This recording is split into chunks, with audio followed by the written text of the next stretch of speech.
വസ്ത്രം അഴിക്കാമോ എന്ന ചോദ്യം പ്രത്യാഘാതം നേരിടാൻ തയ്യാറായിരിക്കൂ പൊട്ടിത്തെറിച്ച് ഉർഫി.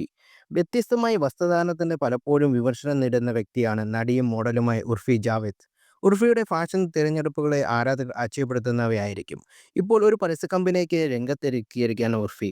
പരസ്യചിത്രത്തിൽ അഭിനയിക്കാൻ വസ്ത്രം അഴിക്കാമോ എന്ന ചോദ്യത്തിൽ ഒരു പരസ്യ കമ്പനി തന്റെ ടീമിനെ സമീപിച്ചായി ഉർഫി പറയുന്നു.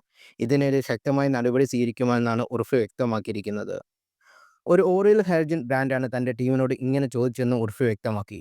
സംഭാഷണത്തിന്റെ സ്ക്രീൻഷോട്ടും ഉർഫി സമൂഹമാധ്യമത്തിൽ പങ്കുവച്ചു. ഉർഫിക്ക് വേണ്ടി ഞങ്ങളുടെ കൈവശം ഒരു സ്ക്രിപ്റ്റ് ഉണ്ട്, അവൾ വസ്ത്രം അഴിക്കാൻ തയ്യാറാണോ എന്നാണ് പരസ്യ കമ്പനി അധികൃതർ വാട്സപ്പിൽ ചോദിക്കുന്നത്. എന്തിനാണ് നിങ്ങൾ ഉദ്ദേശിക്കുന്നത് മറുചോദ്യമായി ആദ്യം പറഞ്ഞ കാര്യം തന്നെ പരസ്യ കമ്പനിക്കാർ ആവർത്തിച്ചു. ഇത്തരം സമീപനത്തെ ഗുരുതരമായ പ്രത്യാഘാതങ്ങൾ നേരിടേണ്ടി വരുമെന്നും ഉർഫി ചേർത്തു. എല്ലാ അതിർവരമ്പുകളും ലംഘിക്കുന്നതായിരുന്നു പെർഫെക്റ്റ് ഓറ എന്ന കമ്പനിയുടെ ഭാഗത്തു നിന്ന് വന്ന സംഭാഷണം. നിരവധി കമ്പനിയുമായി ഞാൻ പ്രവർത്തിച്ചിട്ടുണ്ട്, പക്ഷേ ഇത്രയും മോശമായ ഒരു അനുഭവം ഇതുവരെ ഉണ്ടായിട്ടില്ല. എൻ്റെ ടീം നിങ്ങളെ തേടിയെത്തും. പ്രത്യാഘാതങ്ങളെ നേരിടാൻ തയ്യാറായിരിക്കൂ എന്ന് കുറിപ്പോടെ ഉർഫി സ്ക്രീൻഷോട്ടിൻ്റെ പങ്കുവച്ചിരിക്കുന്നത്.